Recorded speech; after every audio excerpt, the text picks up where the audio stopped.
The First Attis Christmas by Alvin Coon. Christmas snow. Bill awoke in the dark. Cookie was nestled in his arms, and she was breathing quietly, her hair covering her shoulders and Bill's arm beneath her. He studied her young face, smooth and at peace, as pure as the snow he knew was falling outside their cave home in their wonderful Colt Valley. The room was dimly lit, and he could just see the two of them in the mirror above, almost silhouettes. Air was moving through the ducts, warm and fresh, and baby Curtis was sleeping safely in his bassinet. The monitor indicator showed a little green light. All was well in the Colt household, and it was Christmas morning. Bill smiled. This was December 25 in the year 1 AL, after landing. Their first Christmas on their new home planet of Attis. He lightly rubbed his hand over Cookie's beautiful hair. It seemed impossible that they had been married for more than 5 decades. She stirred, took in a quick breath, and her eyes flickered open. Her lips smiled sweetly at Bill, and he said, "Good morning, sweetheart, and Merry Christmas." "Merry Christmas, Bill." She reached over and gave Bill a hug. Bill kissed her lips, and they cuddled in the warm bed, silently lost in their own thoughts about what Christmas had meant to them through all the years they had shared. Bill remembered that their last Christmas had been more than a millennium ago, and they had hoped to spend it with their first 2 children, William Darrell Colt, Jr., whom they always simply called Junior, and Patricia Marie Colt, or more commonly, Patty. But then he remembered that their children had only dropped in for a quick visit on their way to a party, and their aged parents were left alone for the rest of the day. The day had been a quiet one, because Cookie was only barely able to walk around their small apartment, and Bill was short of breath. Just getting up in the morning was a trial. The very first part of waking for the septuagenarians was always pain. It hurt to be awake, and the pain made sure they never slept in.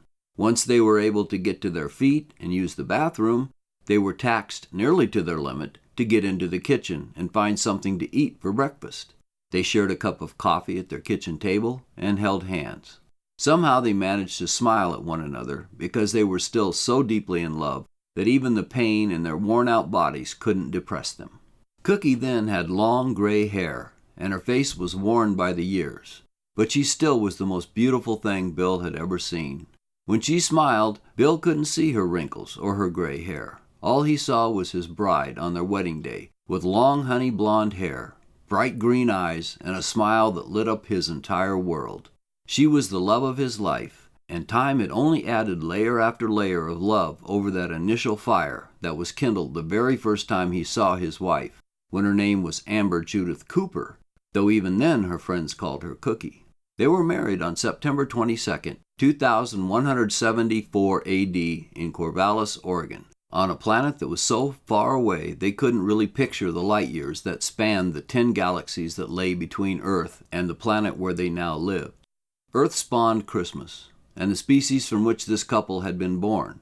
It also had spawned the technology that made them what they were now, androids. Their consciousness was held within the supercomputing circuits in their bodies, and it perfectly emulated their former biological brains, long since dead. They looked today, on this first Attis Christmas, exactly the same as they had on their honeymoon, when Bill was 22 and Cookie was 19. They had slept for more than 1,000 years before waking to a wonderful new life, but a lonely life with just the 2 of them. They were even more surprised to find out that they had the ability, through a highly sophisticated technology, to have children, and their first Attis child was born on November 8, 1 AL.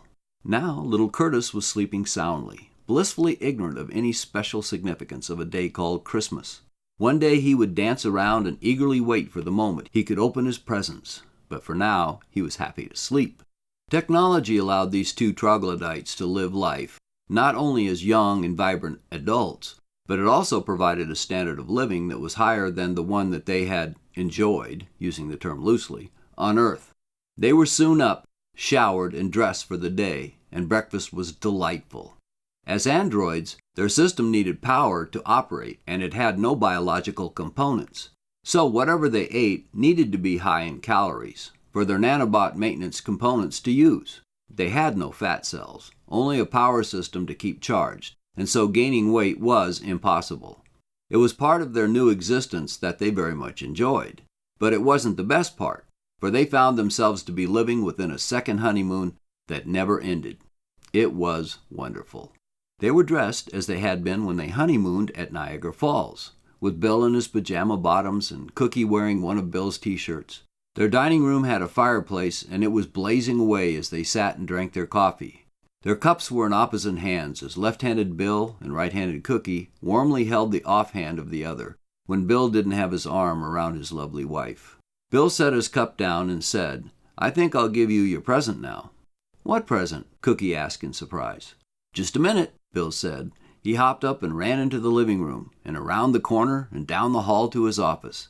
He came back a moment later, carrying a little desk pen stand, sporting a pen and a mechanical pencil, with a digital clock and calendar display on the front. He sat down in his chair and then handed the gift to her. "Well, that's beautiful, Bill," she said in delight. "Push the button on top, between the pen and pencil," Bill said eagerly. Cookie pushed the button, and Bill's voice said, "It is Christmas Day, honey, and I love you with all of my heart." "Oh, that's sweet." She pushed the button to hear it again.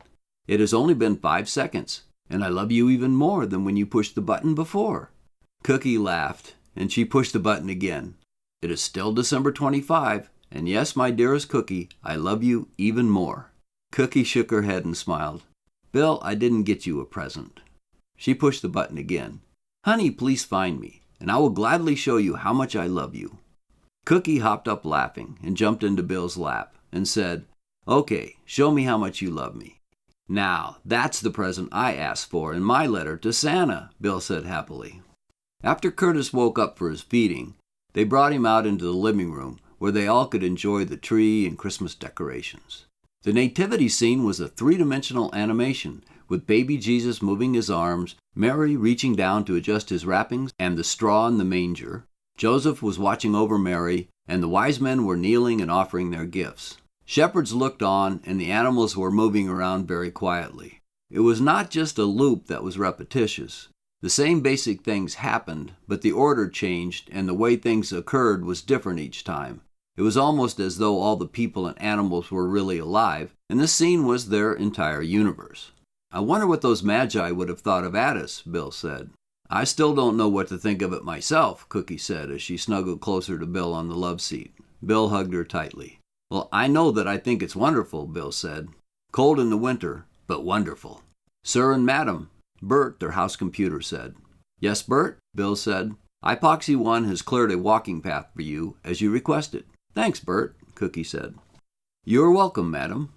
"Well, are you up for a walk?" Bill asked. "I'm not taking Kurt out into that cold," Cookie said. "We can have Bert keep an eye on Kurt, and we have robots on call, including Dr. Weaver, in case any sort of emergency should occur. Kurt will be as safe in here as he would be with us right beside him." "That's true," Cookie said. "I just wanted to make sure you weren't thinking about taking him outside." "Let's get dressed," Bill said. A few minutes later, they had gone through the entryway and out the front door into a beautiful but bitterly cold winter wonderland. Cookie's red wool dress was definitely made for winter, and over that she wore a full-length white furry coat. Her feet were warm inside white, fur-lined boots.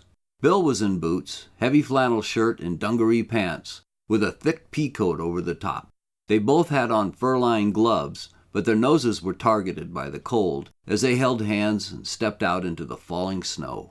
The robot, Epoxy 1, was standing beside the pathway he had just cleared for them, shovel in hand. "Merry Christmas, Epoxy 1, Cookie said. The robot bowed and said, "Merry Christmas, ma'am." "Thank you for clearing the path for us," Bill said. The snow was completely blocking the front door. "I am always happy to be of service to you, sir." The cleared pathway led them past their immense greenhouse dome and over to the overlook, an opening in the valley wall that looked east. More than 1,000 feet below them lay Sunrise Bay, and off in the distance was Judy's Sea. The snowflakes were falling so thickly it was like walking through a curtain. The light from their sun, Lug, was dim through the gray clouds. "The snow is falling hard," Cookie said. "You can hardly see the water." "And it is so cold," Bill said, "that it won't be melting for a long time." "If Epoxy 1 wasn't helping to keep things cleared off, we would never get outside at all," Cookie said. "When Curtis is weaned and starts eating solid food, it will be important to be able to get to the greenhouse." "Epoxy 1 is very good with a shovel, fortunately," Bill said. One day, out there on the ocean, we will see ships and sailboats, and over on the shore to the right we will have a town filling up with our descendants. Today, Cookie said, our home seems empty. I miss our old friends from the neighborhood in Portland. You've always been a wonderful people person, Bill said. I admire that about you, and I'm sorry you got stuck with only me, at least for now. Bill, Cookie said, you are fishing for a compliment. You know that you are all I need to be happy. The other people are wonderful, but they were a luxury. You are my only necessity. Bill turned to face his wife and pulled her to him in a bear hug. Even through the heavy coats and clothes, it felt wonderful to be standing in the winter wonderland, amid the falling flakes, holding on to each other in a romantic Christmas hug. I love you, Bill, Cookie said. And I adore you, Amber Judith Colt, Bill said. Merry Christmas, my love. Merry Christmas, honey, she said. Thank you for making Attis a paradise for your Amber. And now our son as well. Curtis has really made it less lonely, hasn't he? Bill asked. Yes, he has, Cookie said. She smiled at Bill. The future is unknown, Bill said, but I really like the odds for things being wonderful from now on. Me too, Cookie said, as she turned with Bill to look out at the sea, through the falling snow. It was a wonderful first Christmas for the Colts, and they were the happiest they had ever been in their long lives. In space, Pilgrim's Path, the ship that brought them here, orbited the planet, but it would be leaving one day, and they would be in charge of their own future permanently.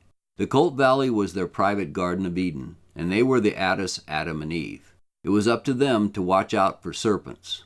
But today, there would only be Christmas, and a love that filled every corner of their lives. They turned to head back to their cave, and there was peace on Attis, and within their hearts. It was a truly Merry Christmas.